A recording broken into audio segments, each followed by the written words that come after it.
राज्यातील व आपल्या भागातील नवनवीन घडामोडी पाहण्यासाठी लोकशाही महाराष्ट्र न्यूज चॅनलला सबस्क्राइब करा, लाईक करा, शेअर करा आणि कमेंट करा।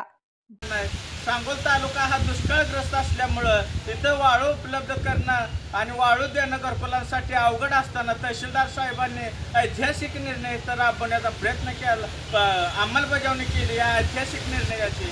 त्यामुळं तहसीलदार साहेबांचं, बीडीओ साहेबांचं, त्यांचे मोरे साहेब असतील, नगरपालिकेचे कोरे साहेब असतील, पंचायत समिती हातीकार साहेब असतील, यांचं सर्वांचं बहुजन समाज पार्टीतर्फे आम्ही आभार व्यक्त करतो।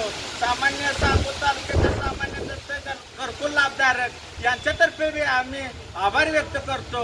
अशी लढाई आम्ही कायम लढत राहू, पण जनतेची आम्हाला सहकार्य भेटलं पाहिजे। आज वाळू मोफत मिळत असताना या वाळूचा दुरुपयोगही झाला नाही पाहिजे, अशी नागरिकांनी दखल घेतली पाहिजे। कोणी वाळूधारक जर का चोरी करत असेल तर सामान्य नागरिकांनी त्याला सांगितलं, तहसीलदार साहेबांना सूचना केली पाहिजे, तलाठी साहेबांना सूचना केली पाहिजे। ही वाळू ही आपली मालकी आहे, त्यामुळं सामान्य नागरिकांचंही कर्तव्य, तो पैसा आपला आहे, वाळू आपले आहे। त्यांनी तहसीलदार साहेबांना सांगून जी ही वाळू उपलब्ध राहणार आहे ती फक्त घरकुल लाभार्थ्यांना दिली जाईल, याच्यासाठी सामान्य नागरिकांनाही दखल घेतली पाहिजे।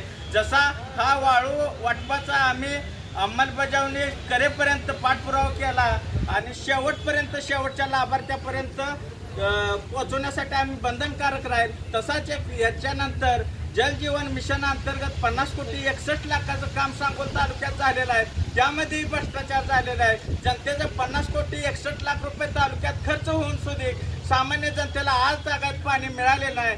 3 वर्ष झाली या गोष्टीला, 1 वर्षात काम पूर्ण होऊन लाभार्थ्यांना पाणी घरापर्यंत पोहोचणं गरजेचं होतं, पण ते पोहोचले नाही। 1-2 महिन्यात ह्याचाही पाठपुरावा करू, सामान्य नागरिकांनी ह्याच्यासाठी आम्हाला साथ द्यावी असं त्यांनाही आवाहन करतो। जोपर्यंत प्रत्येक घराला पाणी पोहोचणार नाही तोपर्यंत बहुजन समाज पार्टी शांत बसणार नाही। याचा लढा रोडवरचा असेल, उपोषणाचा असेल, कुठल्याही मार्गाने जनतेला न्याय देण्याचा प्रयत्न करू। जय भीम, जय भारत, जय संविधान।